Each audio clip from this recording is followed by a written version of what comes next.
쿨다운이 됐을 때 이때의 남자들은 딱 두 가지의 분류로 나눠요. 첫 번째는 상황을 회피한 다음 그 일마저 회피를 하는 경우가 있고요. 두 번째는 상황은 회피했을지언정 그 일을 극복하려고 노력하는 경우예요. 같은 남자로서 조금은 냉정하게 표현을 하자면요. 전자의 경우는 우리가 흔히 말하는 하남자의 기질에 가장 적합해요. 모든 상황에 싸워 이기는 건 불가능하고 내 능력 밖의 일이라고 판단을 한다면 한 발 물러서서 생각하는 것도 하나의 방법이 됩니다. 하지만 중요한 건 그대로 도망치기를 선택하느냐 아니면 다시 싸워 이기거나 맞붙이듯이 둘 사이의 일을 극복해낸다는 건요. 남자에게는 정말 필요한 능력이거든요. 흔히들 연애는 99가지가 잘 맞아도 단 한 가지 때문에 헤어진다라면 결혼은 99가지가 안 맞아도 단 한 가지 때문에 평생을 함께 한다는 말이 있습니다. 천리길도 어쩌면 똑같을 거예요. 그 길을 묵묵히 걸어가면서 중간에 포기하고 싶거나 그만둘 핑계, 이유들은 너무나 많지만 그럼에도 묵묵히 천리길을 가는 데에는 나만의 의지가 그 발걸음을 한 발자국 더 내딛게 됩니다. 오늘 영상은 여러분들이 누군가를 만났을 때 평생을 함께 할 수 있는 태도 또는 그런 자세가 되어 있는 사람이 맞을까? 그걸 구분할 수 있는 방법에 관한 영상이에요. 우리가 운동을 하든 악기를 배우든 중간에 너무 쉽게 포기하는 사람들의 공통점, 반대로 포기하지 않고 오랜 기간 견뎌내는 사람들의 공통점은 있는 것처럼 연인 관계에서도 상대나 배우자에게 보여주는 태도의 일관성, 그런 부분에 공통점은 있기 마련이겠죠. 첫 번째는요, 회피형에 관한 이야기인데 어느 정도 연애를 해보신 분들이 최악의 남자친구 영 1순위를 꼽는다면 그건 단연코 회피형 남자일 거예요. 사실 회피형에 관한 이야기를 하면 정말 할 얘기가 너무 많지만 기본적으로 남자들이 회피 성향이 있다는 거는 싫다 좋다의 문제의 접근 방식보다는 자연스러운 현상이라는 걸 좀 더 이해하시는 게 필요해요. 여기에 불편한 진실 중 하나이지만 심리학에서는요, 이 남자들의 회피 성향은 되려 자존감이 높은 남자일수록 회피할 가능성이 높다라고 이야기를 합니다. 우리는 이 점을 역발상으로 접근하게 됐을 때는 문제 접근 방식이 조금 심플해져요. 여러분들이 만나는 남자가 회피 성향이 짙냐 적냐 또는 회피를 하느냐 마느냐 이런 문제가 아니라 결과에 집중을 해보자는 거예요. 만약 여러분들이 만난 남자가 회피를 한 상태로 그 문제를 조용히 덮어두느냐 아니면 회피 이후에 다시 여러분들과 잘 만나보려는 노력을 하느냐 아니느냐는 생각보다 다른 문제라는 거죠. 대부분의 여성분들은 회피 자체를 원천 차단하듯이 그런 남자를 만나지 않겠다고 다짐하는 경우가 참 많아요. 그런 태도를 받아들이는 게 힘들기 때문에 그 마음을 저도 이해는 하지만 10명 중에 8명들의 남자들이 유전적으로든 심리학적으로든 기질적인 회피 심리가 존재한다면 이 자체만으로도 괜찮은 남자를 만날 가능성을 반 이상 줄여버리게 되거든요. 포인트는 괜찮은 남자들은 관계에서 회피하지 않는다가 아니라 괜찮은 남자들 중에서도 회피 성향을 보일 수 있다라고 생각을 한번 해보는 게 필요해요. 그리고 여러분들이 평생을 함께해도 괜찮겠다. 나는 정말 이 사람이라면 내가 믿을 수 있겠다라는 그 가중치를 둘 수 있는 남자들은 회피 이후의 결과에서 다른 태도를 보인다는 거거든요. 남자들의 입장에서도 한번 생각을 해보면요. 그들이 좋아서 회피를 하는 건 아닐 거예요. 회피를 하고 싶어서 하는 선택이라기보다는 어쩔 수 없는 차선책인 경우가 많습니다. 그냥 지금은 너무 힘들고 지금은 너무 지치니까 잠깐 시간을 두고 떨어져 생각해서 그 다음 방법을 찾아보자. 라는 경우가 훨씬 더 보편적이에요. 하지만 그 이후의 결과가 중요하다고 말씀을 드렸듯이 조금은 감정이 가라앉고 쿨다운이 됐을 때 이때의 남자들은 딱 두 가지의 분류로 나눠요. 첫 번째는 상황을 회피한 다음 그 일마저 회피를 하는 경우가 있고요.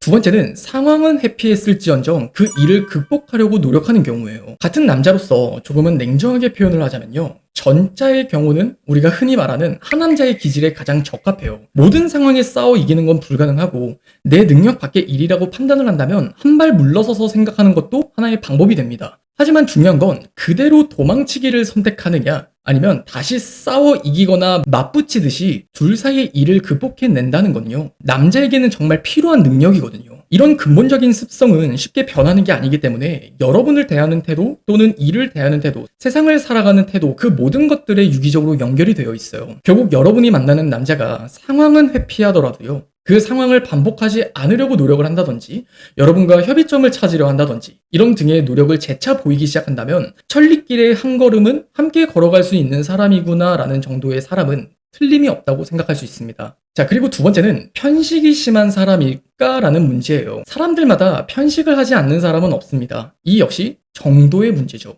하지만 너무 편식이 심한 남자를 만나다 보면요, 함께 걸어가는 천리길이 아니라 지 맘대로 또는 각자의 천리길이 될 가능성이 아주 높아져요. 이걸 연애에서는요, 연애는 하고 있는데 외로워지는 관계라는 표현에도 적합한 말이에요. 우리가 처음엔 소개팅을 하고 만난 지 두세 달 정도가 됐을 때는 진짜 도파민에 절여지듯이 좋은 감정들만 나누게 됩니다. 뭘 하든 좋고 설령 싸우게 되다 하더라도 좋아요. 그런데 연애의 안정기로 접어들게 되면요, 감정적인 쾌락보다는 심리적인 잔잔함 또는 안정감이 새롭게 생겨나는 그런 시기로 넘어가게 되는데, 2, 3년이 지난 이후에는 좀 더 설렘보다는 습관적으로 만남을 지속하듯 그 관계가 정말 잔잔하게 흘러가게 돼요. 하지만 그렇다고 해서 상대방을 사랑하는 감정이 덜해졌다거나 아니면 그 사람을 사랑하지 않는다, 이런 문제는 아니에요. 그저 사랑의 형태나 모양이 조금씩 바뀌어가는 것뿐이죠. 그런데 편식이 너무 심한 사람을 만나게 되면 항상 이 사람은요, 도파민을 먹고 싶어 하듯이 밋밋한 닭가슴살보다는 항상 소스에 푹 절여진 치킨을 찾게 되는 거예요. 그럼 정말 우리가 중요하게 던져봐야 되는 문제는 편식이 심한 남자인지 아닌지를 어떻게 구분할 수 있을 것이냐라는 부분이겠죠. 편식이 심한 사람들은요, 대체로 감정의 호불호가 선명한 케이스가 많습니다. 이 키워드를 잘 기억해 두세요. 일반적인 사람들은요, 우리가 세상을 살아가면서 여러 가지의 감정을 느끼고 그것들을 간직하면서 살아가요. 답답한 감정, 어색함, 신기함, 설렘, 짜증남, 놀람, 편안함 등 여러 가지의 감정을 느끼고 수용할 수 있다면, 이런 남자들은요, 세상에 느끼는 감정을 그저 두 가지로 해석을 해요. 그냥 싫은 감정, 좋은 감정이요. 가장 정확한 건 여러분들이 많은 대화를 나눠보면서 상대방이 세상을 살아가며 느끼는 그 감정 체계가 단일적인지 복합적인지 그것들을 천천히 파악하는 거겠지만, 진짜 심플하고 또 빠르게 감을 잡아야 된다면 아래와 같은 질문을 던져보는 것도 되게 빠르게 캐치를 할 수 있어요. 너는 만약에 둘 중 하나만 선택할 수 있다면 너는 뭘 선택할래? 첫 번째는 좋은 감정만 느끼면서 사는 삶이랑, 두 번째는 다양한 감정을 느끼면서 사는 삶. 너는 뭐가 더 좋아? 라고 물어보는 거죠. 이 대답이 지금 우리가 얘기하는 문제의 반 이상은 걸러줄 수 있을 거예요. 결국 여러 감정을 받아들일 수 있는 태도가 된 사람이어야 여러분들과 함께 시간이 지남에 따라서 여러 사랑의 형태의 감정을 간직할 수 있는 사람이 된다는 거예요. 그렇게 여러분들은 이 편식이라는 키워드를 기억 삼아서 한번 이 문제도 접근을 해보면 좋을 것 같고요. 자, 그 다음 세 번째는 수단과 목적에 관한 이야기입니다. 이건 여러분들의 대답에 따라 다른 정답이 생기는 문제인데, 모든 사람들이 인생의 동반자를 목적으로 생각하지만은 않아요. 그냥 적당한 조건 맞춰 함께 살만한 사람을 만나는 게 맞다라고 정도로 생각하는 사람들도 분명히 있으니까요. 즉, 연인관계나 동반자가 나의 인생에는 조금 더 수단으로 치부되느냐 아니면 목적 그 자체가 되느냐, 이건 이 영상을 보는 여러분들마다도, 그리고 저도, 그건 모두가 다른 정답이 있다는 거예요. 하지만 이 문제는요, 마치 우리가 천리길을 함께 가는 게 중요한 사람이냐 아니면 천리길을 가는 게 중요한 사람이냐, 이런 문제로 우리가 접근을 해볼 수가 있다는 거예요. 여러분들은요, 만약 함께 가는 게 중요하다면 여러분들과 같은 생각을 하는 사람을 만나야 되는 게 맞을 거고요. 아니야, 나는 그냥 가는 게 중요해 라고 생각을 한다면 서로가 서로에게 도움을 줄 수 있는, 반대로 나쁜 감정을 서로에게 해를 가하지 않는, 윈윈할 수 있는 그 관계의 가치가 좀 더 중요해지겠죠. 이런 문제가 어긋났을 때 생기는 가장 흔한 문제 중 하나가요, 한쪽이 너무 예민해지는 관계예요. 남자친구는요, 정말 한없이 태평하고 뭔가 나를 배려해주지 않는다는 느낌이 들어요. 남자친구는 나에게 너무 무심한 것 같아요 라는 어떤 서운함이 일방적인 쪽에서 너무 많이 커지다 보면은 내가 너무 예민한 걸까라는 고민까지 이어지곤 합니다. 제가 몇 년 전 영상에서는 그러하기 때문에 남녀 사이에는 섬세함의 정도가 맞아야 된다라는 표현을 하기도 했지만, 사랑하는 사람을 위해 노력을 하는 그 노력 중 대부분은 섬세함이 깃들어 있어요. 정말 그 사람만을 위해서 고민하고, 그 사람은 뭘 좋아할까, 이런 걸 해주면 그 사람이 기뻐할까, 그건 정말 그 사람만을 위해 할 수 있는 섬세한 노력이에요. 그런 섬세한 노력이 더한 사람은 그만큼 많이 예민해지기도 해요. 섬세함과 예민함은 정말 종이 한 끗 차이이기 때문에 내 사람을 그만큼 나는 크게 생각하기 때문에, 하지만 반대로 그 사람은 조금 더 나만큼 이 연애나 관계가 나보다는 덜 중요하게 생각을 한다면 그만큼 나는 예민한 사람 또는 힘든 사람이 될 수 있단 말이죠. 그렇기 때문에 여러분들이 어떤 남자를 만났을 때 조금 더 신중하게 따져봐야 되는 문제 중 하나는, 내가 이 사람을 또는 이 연애나 관계를 인생에서 얼만큼의 중요도를 생각을 하는 만큼 반대로 그 사람은 이 연애나 관계가 인생에 얼만큼의 중요성을 가질까라는 문제도 한번 생각을 해보셨으면 좋겠어요. 이 문제는 바꿔 이야기를 하면 사랑하는 사람을 지키기 위해서 나의 삶의 어느 부분의 일부를 얼만큼 포기할 수 있을까? 얼만큼 나는 이 사람에게 맞출 수 있을까? 얼만큼 나는 양보하거나 배려할 수 있을까? 이런 모든 문제로 귀결되게 돼요. 결국에 우리가 심플하게 다시 원점으로 돌아와 생각을 한다면 나는 이 관계를 수단으로 생각을 할까? 목적으로 생각을 할까? 적어도 이 수단과 목적의 일치성은 여러분들이 만나는 남자와 내가 케미가 맞아야 그 관계가 굉장히 안정적으로 갈 수 있는 정답지의 문제예요. 천리길도 한 걸음부터 조금 더 함께 내디딜 수 있는 관점에서 신중하게 접근을 해본다면 과연 이 사람도 나만큼 관계를 소중하게 또는 중요하게 생각할 수 있는 사람일까?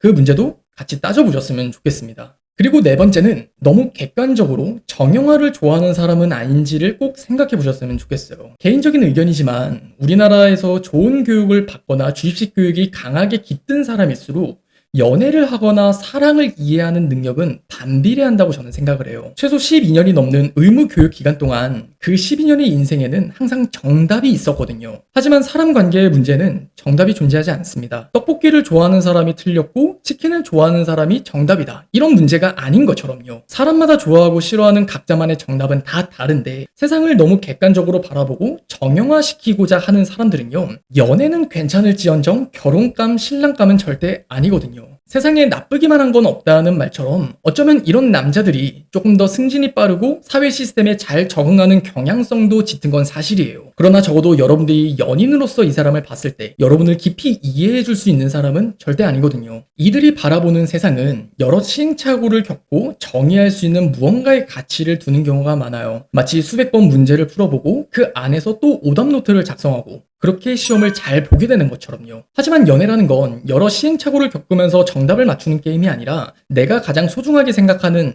여러분과 또 나와 우리 둘 사이에 정답이라는 걸 함께 만들어가는 과정 그 자체에 가까워요. 여러분들이 만나는 그 연애 그 자체가 정답이 되어야 되는 건데 그 정답을 다른 관계에서 찾으려고 한다면 그게 잘 풀리지는 않죠. 그 과정에서 서로가 서로를 위해서 힘들었던 시간, 기뻤던 시간, 그 추억들 한데 어우러져 그 관계를 특별하게 만드는 건데 여기서 이런 남자들은요 다툼이 생겼을 때 어쩌면 이런 말을 할지도 몰라요. 근데 보통 이런 경우는 너가 나한테 미안하다고 해야 되는 거 아니야? 근데 다른 사람들은 안 그럴걸? 다른 사람들은 너처럼 생각 안 해. 아마 연애를 어느 정도 해보신 분들이라면 제 말뜻을 이해할 거예요. 아, 뭔가 할 말은 많지만 뭐 말해봤자 소용이 없는 그냥 뭐 믿고 걸려야 되는 뭐 그런 케이스예요. 이런 문제의 원인의 대부분은 세상을 바라보는 시각에서 생깁니다. 그 사람이 이런 가치관을 가졌다는 것 자체도 우리가 잘못됐다고 말하기는 어렵지만 뭐 치킨을 많이 먹으면 배가 나올 수는 있는 것처럼 연애에서도 적절한 소통이 어려운 사람이라는 거는 팩트라는 거죠. 그래서 여러분들이 만난 남자가 너무 인생의 정답을 찾아 헤매듯이 자기 스스로의 주관이나 뜻 또는 내가 사랑하는 사람의 의견의 감정보다는 무언가 정형화된 모든 사람들에게 납득하고 설명할 수 있을 만한 그런 것들에 좀 더 가치적인 중점을 두는 사람이라면 조금 더 평생을 함께하기에는 여러분들이 힘들거나 외로워질 수 있는 사람임을 함께 생각을 해봤으면 좋겠어요. 마치 비유를 들자면 우리가 천리길을 가기도 전에 딱 이 남자가 말을 하는 거예요. 근데 천리길을 간 사람이 있기나 해? 몇 명이나 천리길을 갔대? 굳이 그걸 왜 가야 되는 건데? 애초에 누가 천리길을 갔는지 얼만큼의 사람들이 갔는지는 중요한 게 아니에요. 너랑 내가 손을 잡고 우리가 함께 한 걸음을 내딛었다는 게 가장 중요한 가치인데 그 순간의 가치를 애초에 이해 자체를 못하는 사람이라는 거예요. 그래서 여러분들이 오늘 네 가지의 키워드에서 프로의 인생의 천리길도 한 걸음을 함께 걸을 사람에 대해서 조금 더 우리가 신중히 따져보는 데 있어 조금 더 키워드가 되었으면 좋겠습니다.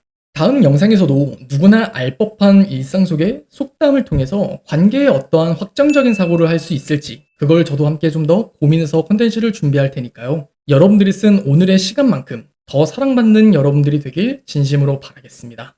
그럼 오늘 영상은 여기까지예요. 유바!